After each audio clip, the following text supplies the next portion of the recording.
సివాగోల్డ్ company అప్పులేని ఆనందకరమైన రేపటికి సరికొత్త మార్గం. జస్ట్ ఒక కాల్ చేయండి. తాకట్లో ఉన్న మీ బంగారాన్ని విడిపించి ఈ రోజు మార్కెట్ రేట్కే కొనబడును. ఇక తెలంగాణ విమోచన ఉద్యమంలో దాదాపు 40,000 మంది బలైపోయారు. అధికారికంగా అప్పుడు నెహ్రూ నియమించిన కమిటీ ద్వారానే అధికారికంగా 20,000 మంది కమిటీ, అంటే సుందర్లాల్ కమిటీ ద్వారా 20,000 మంది ఊచకోతకు తెలంగాణలో ఇటు నిజాం, అటు రజాకార్లు, ఇటు జమీందారులు, దొరల యొక్క రాక్షస రక్త చరిత్రకు బలైనటువంటి సంగతి. కానీ ఇప్పటి వరకు ఆ అమరుల ఆత్మలు ఘోషిస్తున్నాయి. ఆ అమరులకు కనీసం అధికారికంగా నివాళులర్పించే మనస్తత్వం కానీ ఆలోచన కానీ దాదాపు 76 సంవత్సరాల తెలంగాణ చరిత్రలో ఇప్పటి వరకు ఏ ప్రభుత్వానికి కలగలే. నిజంగా చెప్పాలంటే తెలంగాణ విముక్తి అయినాక కూడా మనం అనుకుందాం తెలంగాణ ప్రాంత విముక్తి కాలే.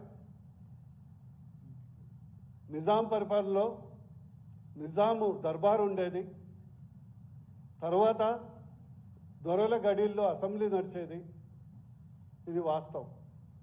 కానీ తెలంగాణ విమోచనం అయిన తర్వాత నిజాం పోయింది, కానీ అది దరుసలాంగా మారింది.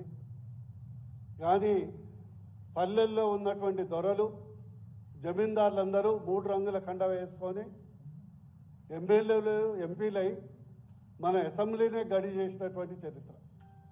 మళ్ళీ సేమ్ టు సేమ్ గతంలో నిజాం పరిపాలనప్పుడు దర్బారు గడి, ఇప్పుడు దరుసలాం.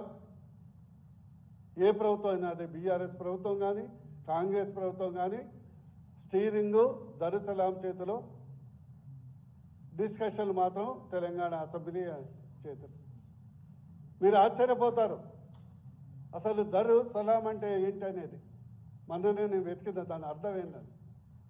దర్ అల్ ఇస్లాం, దర్ అల్ ఇస్లాంని కలిపితేనే దరుసలాం. అంటే దర్ అల్ ఇస్లాం అంటే ఇస్లామిక్ రాజ్యం. మన తెలంగాణలో ఇంతవరకు జరుగుతున్నది రామరాజ్యం కాదు, తెలంగాణ రాజ్యం కాదు, దరుసలాం రాజ్యం. అక్కడ ఆదేశిస్తే వీళ్ళు ఆచరిస్తారు. అది కేసీఆర్ గారు కానీ లేదా రేవంత్ రెడ్డి గారు కానీ.